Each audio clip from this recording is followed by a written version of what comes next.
मुंगेर से बड़ी खबर, जहां भीड़ के शिकार एएसआई की मौत हो गई है। भीड़ के शिकार संतोष सिंह हुए थे। घायल एएसआई संतोष कुमार की मौत की खबर अब सामने आ रही है। पटना में इलाज के दौरान एएसआई की मौत हो गई है। एएसआई पर हमले में 5 आरोपी गिरफ्तार किए गए हैं।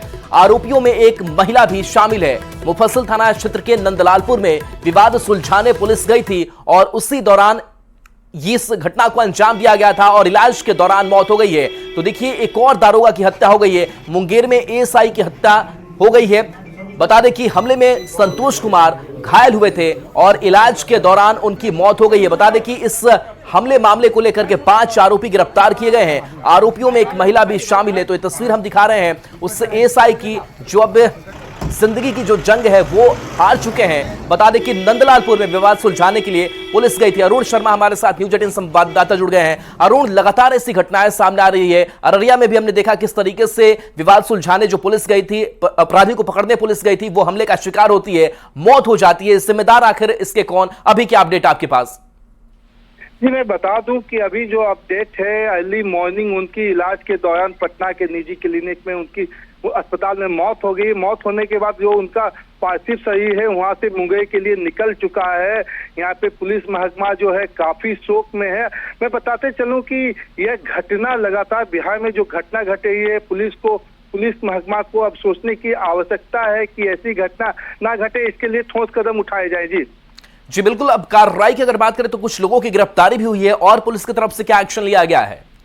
जी, मैं बता दूं कि अभी तत्काल जो है 5 लोग, जिसमें एक महिला भी है, जिसमें से 4 एक ही फैमिली से बिलोंग करते हैं और एक एक्स्ट्रा पर्सन को पुलिस ने अपने गिरफ्त में ले लिया है। इसके अलावा भी अब जो है जो मामले हैं, जो वहाँ पे रिकॉर्ड है, जो जांच है, जो उनका सोर्स है, उससे पता लगा के अन्य लोगों के भी खिलाफ जो है मामला दर्ज करने की कोशिश में है। ये जो मामला है वो मुफस्सिल थाना के नंदलालपुर गांव का है, जहां पे बीती रात जो एएसआई जिनकी मौत हो चुकी है वो वहाँ पे डायल 112 के साथ गए थे। एक मामले को सुलझाने को लेके वो गए थे। उसी में जो है आक्रोशित लोगों ने उन पे हमला किया और इलाज के बाद उनकी मौत हो गई थी। जी, बिहार में लगातार कई जिलों में पुलिस इस घटनाक्रम का शिकार हो रही है। क्या नहीं लग रहा है कि और स्ट्रेंथ बढ़ाने की जरूरत है, या फिर जब जाए तो पूरी तैयारी के साथ पुलिस जाए? जी, मैं बता दूं कि जो डायल 112 है उसमें एक एएसआई और बाकी उनके साथ टोटल 4 लोगों का जो है टीम है उसी 112 पे रहता है। और उसी को ये सूचना मिली थी कि वहाँ पे 2 पक्षों के बीच झंझट है और झंझट को लेके वो लोग पहुंचा थे। ये बात सही है कि पुलिस की जो स्ट्रेंथ है वो बढ़ाने की आवश्यकता भी है। हालांकि पिछले कुछ दिनों में पुलिस की जो बहाली है वो भी हुई है, लेकिन अभी जो है फिलहाल पुलिस महकमे को ये सोचने की आवश्यकता है कि उन लोगों पे ठोस कार्रवाई करे, उनको जेल की सलाखों तक पहुंच के उनको सजा दिलवाने का जो मुख्य है वो किया जाए, ताकि अन्य लोग इससे सीख ले और पुलिस से हमला पुनः ना करे। जी, मुंगेर एसपी का अभी इस मामले पर क्या कहना है? जी, मैं मुंगेर एसपी जो यहाँ के सैयद इमरान मसूद है, उनसे हमारी बात हुई। उन्होंने भी इस घटना को लेकर काफी दुख व्यक्त किया और कहा कि जो भी दोषी होंगे, इसमें कोई भी दोषी ऐसे नहीं है, वो बख्शे नहीं जाएंगे। पुलिस एक्टिव है और इसमें जो इन्वॉल्व है सभी को कहीं ना कहीं सलाखों के पीछे भेज के ही पुलिस दम लेगी। जी, कुछ की गिरफ्तारी हुई है। क्या ये संख्या और बढ़ सकती है, क्योंकि लगातार ऐसी भीड़ इकट्ठी हो जाती है, एक मॉब इकट्ठी हो जाती है और ऐसी घटनाक्रम को अंजाम ये लोग देते हैं? जी, अभी जो गिरफ्तारी हुई है वो एक ही फैमिली से बिलोंग करते हैं। मैंने पहले भी बताया है कि 4 लोग, जिसमें एक महिला है, वो एक ही फैमिली से बिलोंग है। एक आदमी जो है एक्स्ट्रा है। इसके अलावा भी कई अन्य लोगों का नाम इस लिस्ट में आएगा। पुलिस उन्हें भी सलाखों के पीछे भेजने का काम करेगी। जी, चलिए, शुक्रिया इस अपडेट के लिए आपका। तो देखिए, तस्वीर आपको दिखा रहे हैं, सवाल कई हैं और देखिए इससे पहले ही अररिया से तस्वीर सामने आई थी, अब मुंगेर से खबर सामने आ गई है और देखिए सवाल जिसकी हम बात कर रहे हैं, तो लगातार पुलिस पर हमले और दारोगा की मौत के बाद से कई गंभीर सवाल उठ रहे हैं। और सवाल यह है कि क्या बिहार में खाकी का खौफ नहीं रहा? यह सवाल हम बार बार उठा रहे हैं और ये बार बार ये सवाल उठाने के बावजूद भी इस तरह की घटनाएं हो रही है। बार बार पुलिस पर अपराधी भारी क्यों पड़ रहे हैं, यह भी बड़ा सवाल है इस पुलिसिया सिस्टम के लिए। क्या अधूरी तैयारी के साथ मौके पर पुलिस जाती है और जिसका रिजल्ट ये सामने आता है कि अपने साथी जवान की जान गंवानी पड़ती है, और बार बार हमले से पुलिस सबक क्यों नहीं ले रही है, यह भी बड़ा सवाल बना हुआ है।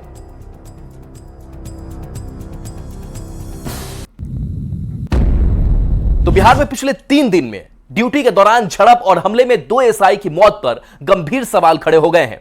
अभी 13 मार्च को ही अररिया में एक गांजा तस्कर को पकड़ने गए एएसआई राजीव रंजन की ग्रामीणों के साथ झड़प के बाद मौत हो जाती है। उस दिन भी अपराधी को छुड़ाने के लिए ग्रामीणों ने पुलिस की टीम के साथ झड़प की थी और अब कल जब मुंगेर में 2 पक्षों के बीच विवाद को पुलिस सुलझाने गई तो भीड़ ने एएसआई संतोष कुमार पर धारदार हथियार से हमला कर दिया, जिससे इलाज के दौरान उनकी मौत हो जाती है।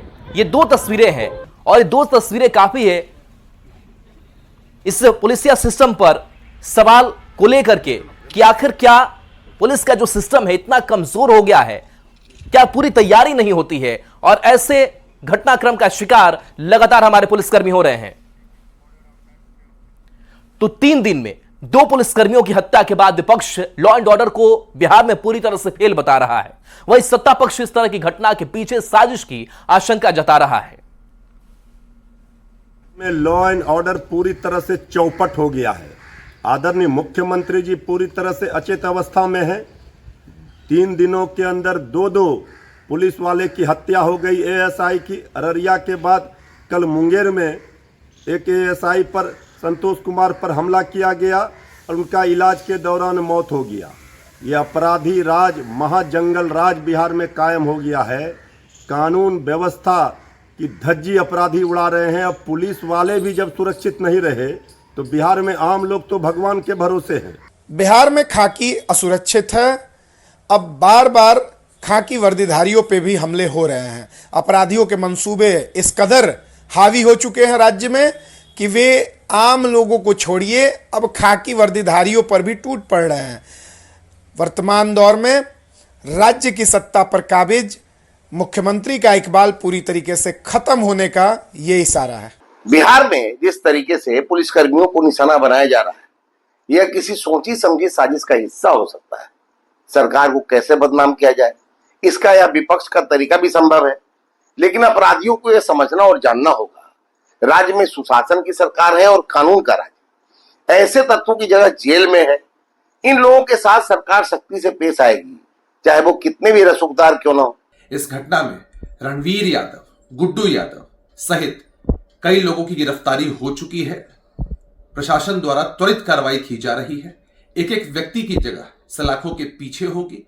ऐसी घटनाओं को हम किसी भी कीमत पर बर्दाश्त नहीं कर सकते हैं। अपराधियों के मनोबल को बढ़ने नहीं दिया जा सकता है। बिहार में पुलिसकर्मियों पर हो रहे हमले को लेकर बिहार पुलिस एसोसिएशन ने चिंता जताई है। साथ ही सरकार से मांग की है कि ऐसे मामलों में आरोपियों के खिलाफ स्पीडी ट्रायल चलाकर सख्त से सख्त सजा दी जाए। ट्रायल के तहत सजा होनी चाहिए। इसके पहले आपने देखा है कि अररिया जिला में 2 दिन पहले भी एक अपराधी के लिए अनमोल यादव की गिरफ्तारी करने के लिए पुलिसकर्मी गई थी, गिरफ्तार की थी और गिरफ्तारी के बाद ग्रामीणों द्वारा हमला कर दिया गया। हमला क्रम में ही एक व्यक्ति के गिरने से हार्ट अटैक से एएसआई की मृत्यु हो जाती है। तो सारी घटनाएं जो हो रही है वो चिंता का विषय है। इस पर पुलिस मुख्यालय हो, सरकार हो, जिला के पुलिस अधीक्षक हो, तमाम पुलिसकर्मी, आम जनता को सोचना चाहिए कि पुलिसकर्मी आखिर आप ही के लिए है, तो उस पुलिसकर्मी पर हमला क्यों, कानून क्यों तोड़ रहे हैं। अगर तोड़ने वाले व्यक्ति है तो इन पर स्पीडी ट्रायल के तहत सजा होनी चाहिए। स्पीडी ट्रायल में गति देने की जरूरत है। तो पिछले 1 हफ्ते में पुलिस पर हमले की एक नहीं कई घटनाएं हो चुकी है।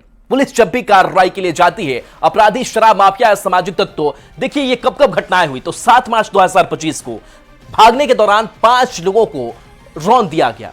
ये 7 मार्च की घटना है और बार बार पुलिस पर हमले की ये खबर है, ये डेटा है। 8 मार्च 2025 में पटना के पालीगंज में शराब माफिया का हमला होता है और हमले में 2 दारोगा सहित कई जवान घायल हो जाते हैं। दूसरी तारीख दर तारीख अगर नजर डालें तो ये बताता है कि 12 मार्च को क्या हुआ था। तो नालंदा के हिलसा में शराब माफिया का हमला जो है वो पुलिसकर्मियों पर हुआ था। हमले में थानाध्यक्ष सहित 3 जवान घायल हो गए थे। दूसरी तारीख पर चलते हैं। यह तारीख 12 मार्च की ही, जहां सीतामढ़ी में उत्पाद विभाग की टीम पर हमला होता है। तो कई दिन ऐसा होता है जब एक ही दिन कई जगहों पर पुलिस हमले का शिकार होती है। और देखिए हमले में एक जवान गंभीर रूप से घायल होता है, इलाज के लिए वो भर्ती कराया जाता है। 12 मार्च को ही समस्तीपुर शराब के साथ 2 लोगों को पुलिस जो है वो पकड़ती है। और उसके बाद क्या होता है, भीड़ ने पुलिस की गाड़ी पर पथराव किया। तो इस तरीके से गाड़ी को क्षतिग्रस्त कर दिया जाता है। और देखिए 12 मार्च को ही अरवल में सड़क हादसे के बाद पुलिस पर हमला होता है। बार बार पुलिस जो है वो निशाने पर आ रही है। तो ये कई घटनाएं हैं और एक घटनाएं बताने के लिए काफी है कि किस कदर जो पुलिस है वो कमजोर इन अपराधियों के सामने, इस भीड़ के सामने दिखाई दे रही है। लेकिन अब जरूरत है कि कैसे पुलिस की मजबूती को और बढ़ाया जाए और पूरी तैयारी के साथ ग्राउंड पर पुलिस जाए।